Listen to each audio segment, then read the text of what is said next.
In an earlier video, Michael Coomer asked trustees to create the ideal library for their community. Making that vision a reality requires careful planning. We asked Michael to tell us more.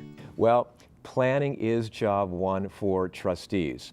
And the way we take that paradigm and translate it into an operational imperative is that the meetings themselves that the trustees have should all be planning meetings. So what we suggest is to a trustee, imagine that every board meeting you had was, in essence, a planning meeting. And the measure of success of the board meeting is that when we walk out the door at the end of an hour and a half or a 2-hour board meeting, we will feel that we have made 2 or 3 giant steps in the direction of realizing our vision for the future of the library and the community that it exists to serve.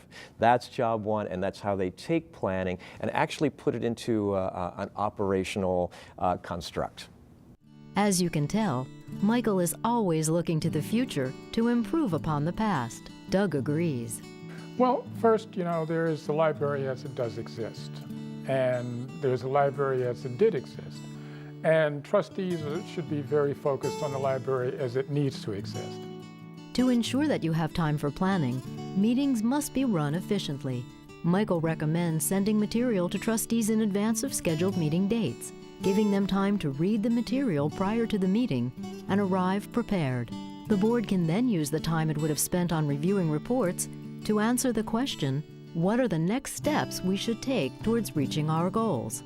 Of the managerial work of the board, which comes after its central leadership responsibility, which, as we have discussed, is creating an exciting future for the community that the library exists to serve, the first managerial responsibility is to making sure that the board is functioning on an A+++ level at all times. To make sure that the board is functioning at the highest possible level starts with the recruitment of outstanding individuals to serve on the board. In order to attract those outstanding individuals, they want to come to a board that enjoys meetings, enjoys a conversation that is the highest possible level of aspiration and inspiration. In other words, it's hard to attract really great people to a board meeting if the majority of time is spent on reviewing reports and talking about things that have already happened. But if they know they're going to come to a board meeting and they're going to talk about what we want to see happen for the future of the library, and then they're going to plot the steps in order to create that idealized future, that makes it exciting for a dynamic individual to serve on a library board of directors. The role of the chair of the board, fundamentally, is to choreograph those board meetings to make sure that they are thrilling experiences in and of themselves, so that when a terrific dynamic individual walks out of the board meeting at the end of the evening, he or she is able to say, we're 2 or 3 giant steps closer to realizing that goal we've articulated for the library. By focusing on major issues, the board will have adequate time for discussion and consideration. I think basically every board meeting to some degree is a planning meeting. I think that I enjoy board meetings where we do a lot less discussion of the nuts and bolts, and we set aside, which our board does now, we set aside a time where we can discuss 1 or 2 key issues facing the library at this point in time, and we get to really have a discussion and really do some planning. To your point, planning is just not a once and done thing. Planning is an ongoing process. And I think the board meetings is the one time we have the opportunity to really draw on from everyone on a certain issue. And I think there should be time set aside to do that. The excitement in a board meeting comes from sharing your opinions and listening to what others have to say. Because your board should be representative of the community, there will be varied perspectives that may help the board make the best possible decisions. When all board members are present and actively participating in the meeting, you have the perfect environment for hearing all points of view and making collective decisions based on that input.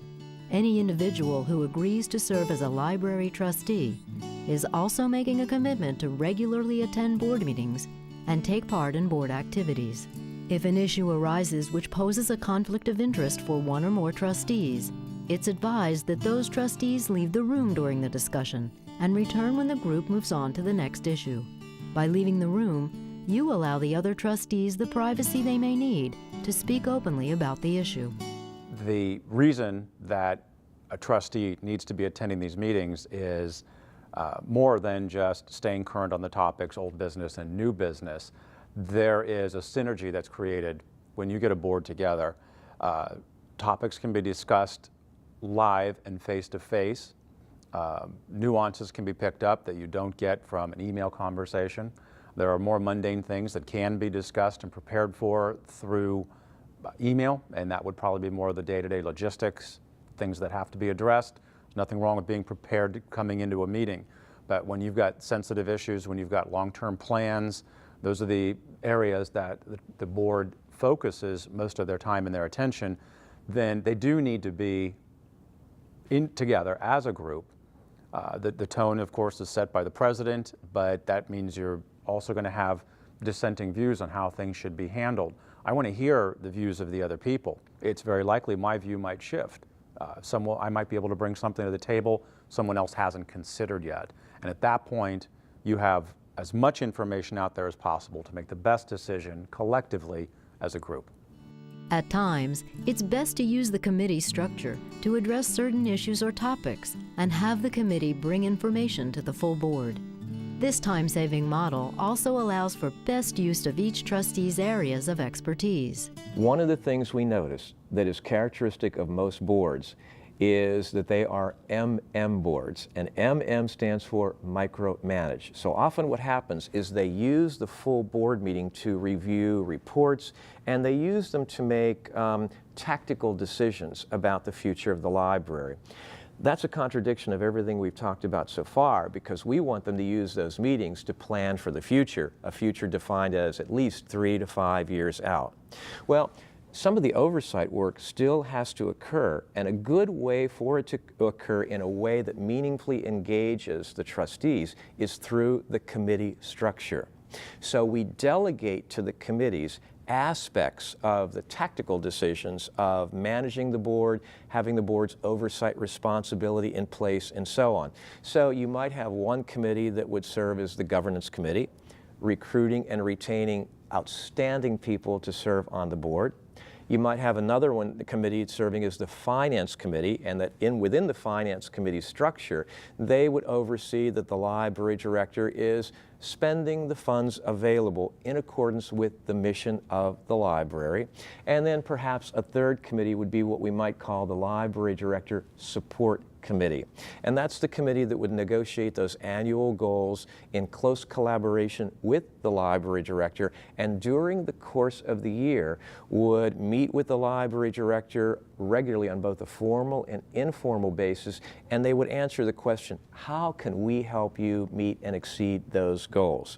Well, if we delegate those fundamental tasks to committees, then the full board, when it meets for board meetings, can spend the vast majority of its time, energy, and attention talking about the future of the library and the community that it exists to serve. Future action depends on your library's future trustees. For that reason, it's critical to have a governance committee. Some may refer to it as a nominating committee.